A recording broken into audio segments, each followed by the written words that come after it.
I gotta throw this one on Triple H. Triple H had the hottest product going. He had me interested in storylines, more than one, two, three, four at a time.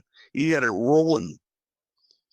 And then boom, right now, give me one, just one interesting storyline on either show. Yeah. No, I'm asking you. No, it's tough right now. I watched Saturday's night main event to do a recap show with Eric Bischoff, and it was not the best show. It's a little stale. It feels like the old WWE where they had that lull at the WrestleMania, which is surprising to me considering how good everything's been. But I don't know if it's going to pick up in time for SummerSlam, but it's been a little dreadful. You can go all the way back to the Bloodline storyline, with Sami Zayn being involved. And there was always something going on Yeah. that left you hanging. Like, what are they going to do? Now, we're going to know who. Who cares? They give you no reason to care about uh, uh, uh, Bronson Reed and we're going to go with Seth Rollins, well, no, Seth Rollins, the Braun Breakers are saying. And they got three guys here that just threw together and like, okay, now we got a faction. And Yep. why? So they can't fight each other. It made no sense. Yeah. It was just, hey, let's go forward. We need a strong faction. Well, we have nothing to do with Paulie now. Let's throw him, our top guys.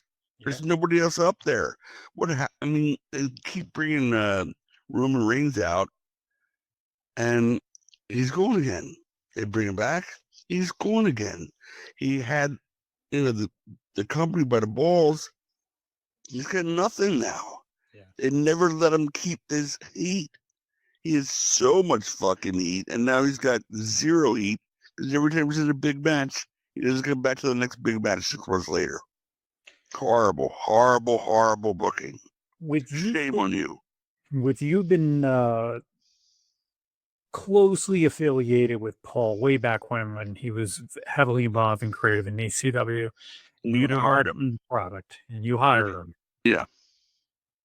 Do you see any of Paul's creative crutches, his usual on the show recently? Anything of late? Because I haven't. When they did the Bloodline angle storyline with Jay against Roman, and each week another one, that was so him. It was no doubt in my mind. He wrote every word of that. And quite honestly, it was brilliant. Is Jay gonna get kicked out? Is Jimmy gonna get kicked out? Are the brothers gonna turn against each other? You had 5 different plot lines going. That's brilliant. That's what he's best at.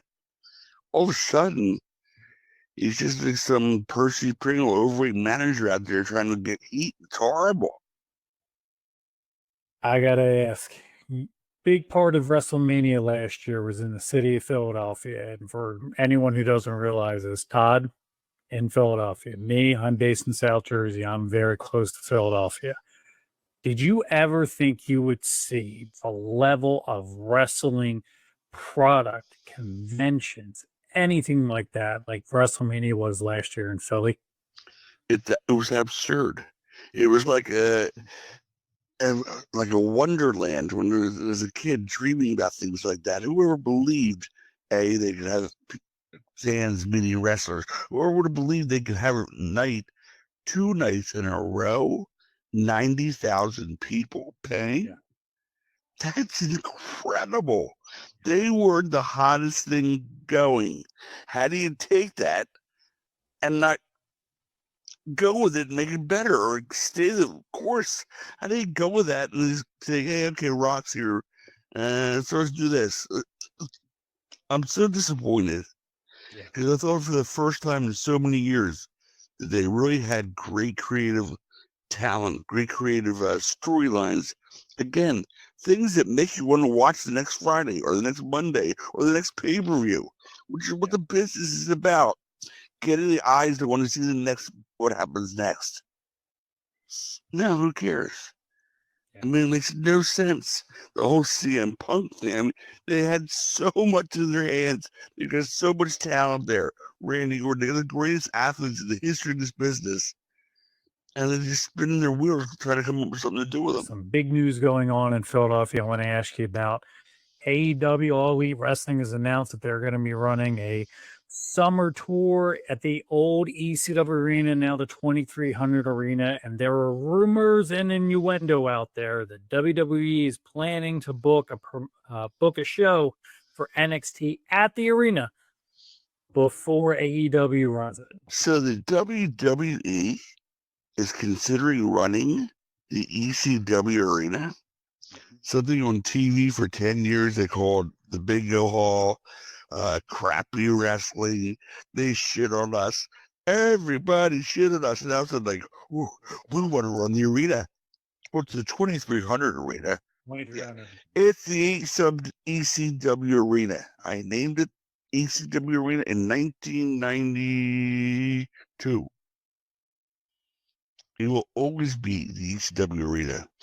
When you read a storyline in not a storyline, when you read a real story in one of the sheets or anywhere else, they always refer to it as, formerly known as, the ECW. Well, it will always be the ECW Arena. Do you think, and we will discuss this more in depth as we move on week by week here on Tod's Pod, but drawing 1,000 people to an arena every month was difficult for ECW in its heyday as you were starting to get hot. For AEW to come in and try to run Wednesday and Thursday and Saturday, week after week, 2 shows a week, it's going to be difficult for them as much as wrestling is a hotbed, is it not? For 1,000 people, it shouldn't be. I mean, they're drawing bigger crowds everywhere else, aren't they? They are. So they're taking our philosophy of, okay, let's pack this 1,000 seat, 1,500 seat building, and people are gonna go wow, wow, wow, wow, as opposed to showing it in the curtains hiding the empty seats up above. I mean, I remember what that was like. I remember having the curtains, and that was only had 200 people there. Yep. And I also remember it was 1,500, and the fire marshal was out there going 11, 12, 13, 14. And we're move over here, move over here. You go 13. Wait, did I count you already? When we had people like get the fire marshal was nuts to get away with having 1,500 people in there. If the product was as good as it was back then, yeah, they'd come 3 times in a week. Because we give a storyline, you want to see what happens next. Wrestling's all about that. What you want to see what happens next. You want to see him get revenge. You want to see the babyface get up. AEW's not doing that, and they're not doing that. They're not going to even draw the 1,000 people they need. First and second side, they will. Look at this. People who want that same front row. Hey, I'm on camera. Give me my front row. Oh, that guy. Ooh. Anyway, yeah, they'll always get those people. But affiliate 6, 7 times, or even 1,000 people, I don't know.